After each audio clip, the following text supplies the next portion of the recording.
Hey, welcome to another welcome to another episode of More Opens, More Clicks, More Sales. I am your host, Sierra Say, and today I'm talking about a topic that I get a lot of questions on, and sometimes it bothers me that I don't get to dive deep into the topic the way I like to and the way I need to. And I love working with organizations who are at the level to where this topic is super important. What is the topic? How to segment for success. Segmentation with email marketing and email marketing strategy is very important, especially once your company is making, I would say, if you're doing over 250 a year, 250K a year, which I'm guessing most of the people watching this video are or are at least trying to, you should definitely be segmenting strategically. There are some small segments you should have if you're under that 250, but 250 plus, there's some must-have segments that you absolutely need, and there are ways that you need to speak to your list based on the segments that they are in. All right, y'all know I love to share my screen and actually type so you can take notes. So let's go to the screen. All right, so first off, when we talk about segmenting for success, here are some of the basic segments you need.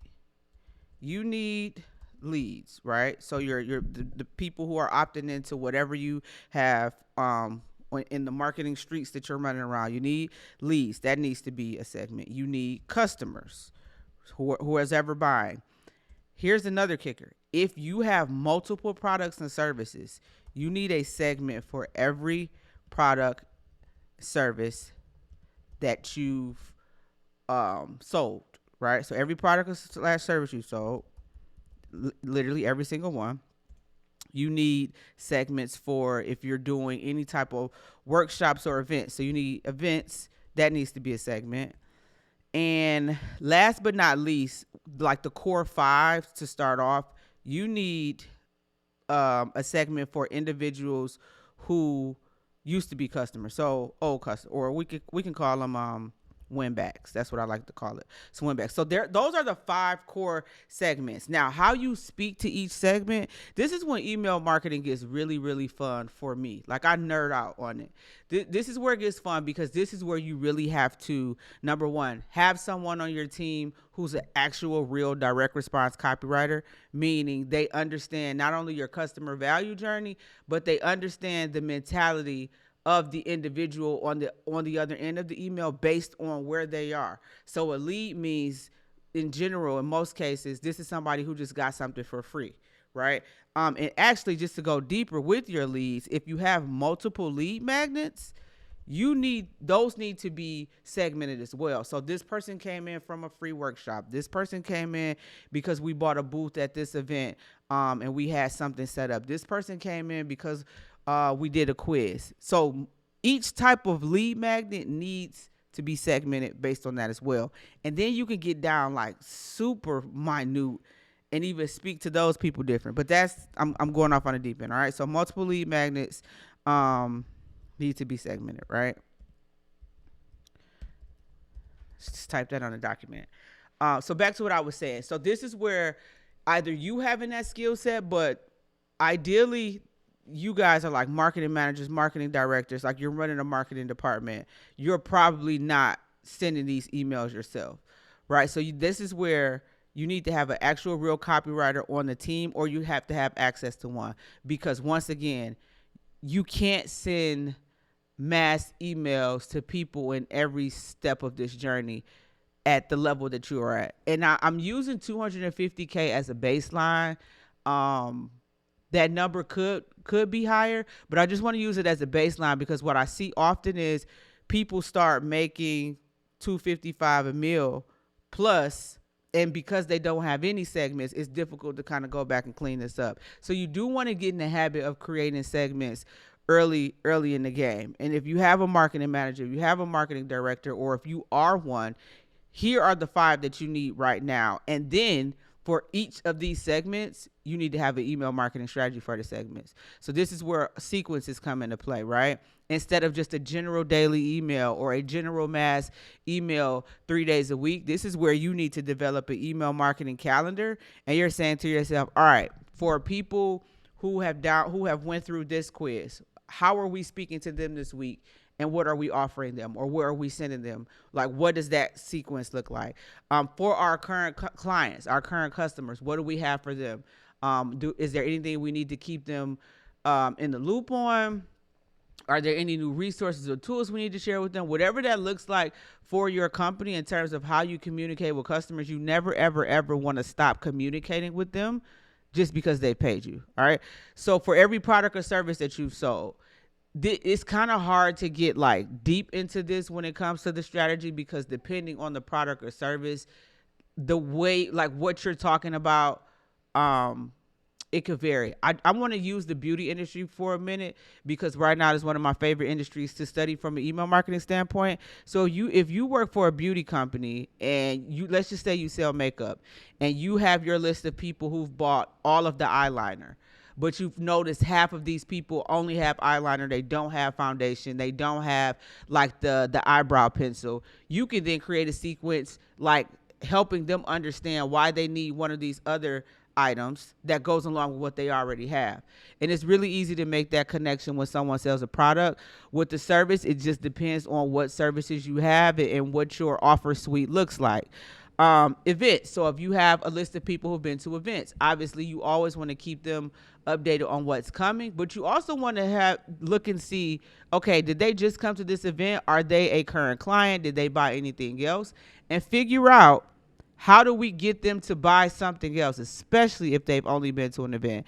Last but not least, win-backs. With win-backs, you want to survey these people to see why they aren't customers anymore. You want to also figure out how to get them back in the fold. If you're selling products, the best way to win back a customer is with a discount. That is the best way to win back a customer. If you're selling products, is with a discount. If you're selling services, I would say the best way to win back a customer is to try to get them on a check-in call, because we all know, like, if you can get someone on the phone and get them talking, you can identify more problems and potentially get them back. But with the service side, it really, really, really depends. And let me give y'all another tip when it comes to working with anybody in marketing. If anybody who always has like a matter of fact answer and they kind of never say it depends, they're lying. Because marketing isn't matter of fact. No, like, there's no marketing channel that's matter of fact. There's no marketing channel that's exact. And things depend based on where people are, where they're trying to go, and what they have. The strategy can be the same with some nuances, but it still really depends. And that's why I said with services and emailing win-back customers, it just depends. But one of the things that I've done in the past that works really well is just like trying to get that individual back on the phone to, number one, see why didn't they stay. Maybe they didn't think it was anything else for them to buy, or maybe they just didn't enjoy the service. But those are the 5 core segments. Now, I mentioned earlier that is super important when you're dealing with when you want a segment for success. It's super important to either have the ability to write great copy or to have a great copywriter on your team. I.e., that would be somebody like me, because what was I about to say? But here's the reason why. With the segmenting piece, there's going to be a lot of A to B testing. A to B testing is when you're like testing different subject lines, different bodies within the email, different calls to actions.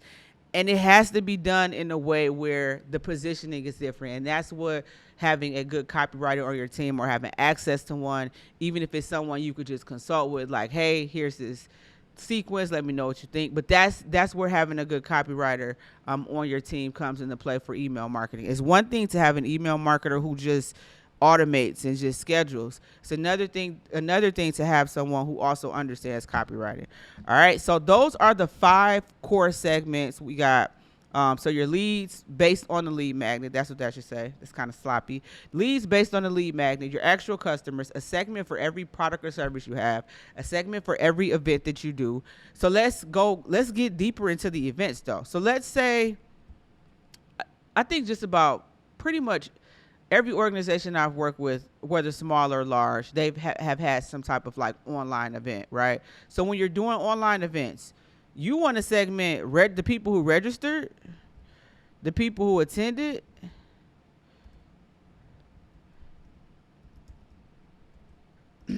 the people who didn't attend, and then if you really want to get saucy, I'm talking about like real saucy, you want to segment the people who left early. Depending on what webinar software you use, you can grab that data. So these are like four more segments you could break down for events.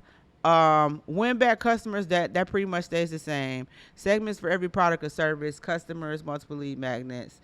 So here's another thing, like depending on what kind of lead magnets you have. Actually, I won't even go there because that's pretty much the same. So we got leads, the type of lead magnets that they consume, your customers, your segment. Why? I'm just looking at your segments for every product or service you have, events, registered, attended, all that good stuff. This is spelled wrong. And yeah, so segmenting for success is extremely, extremely important. If you have a marketing department, you should be segmented. I'll just put it like that. If you're watching this, you're a marketing director, you're a marketing manager, you're the CEO, but you have like multiple people, at least 2 to 3 people in your marketing department, then your email list should definitely be segmented, because that means you're either in a grow or scale phase. And this is where a lot of times people are leaving money on the table because they're simply not separating individuals and are talking to everyone the same. Everybody's not the same, right? At this particular point. And then depending on what your customer value journey looks like that's a whole nother rabbit hole I could go down, but I won't. So here's how you segment for success at the most basic level. Like always, if you have any questions, you can send me an email, Sierra at revivegroupdet.com. You can also sign up for my email list to get some exclusive content that my regular list does not get. And like always, can you like, subscribe, share this video? Like, subscribe, and share this video, because I guarantee you ain't nobody on this here YouTube that look like me, that talk like me, that got the results like I do, that's teaching this stuff the way that I do for you to easily understand, implement, and break down. So do me a favor, like, share, subscribe, all that good stuff. The link is in the show notes for this if you want to subscribe for this particular email list. If you're on my regular email list, this list is a little bit different. It got a little bit more sauce to it. So if you want to join this particular email list, go ahead and sign up, and I will see you guys on the next episode. Also, one last thing. Drop some comments below. Let me know what you want me to shoot some videos on. I always have ideas, but I also want to know, what is it that you guys want me to talk about specifically? It's going to get good. Just stay with me on this YouTube journey. All right. Peace.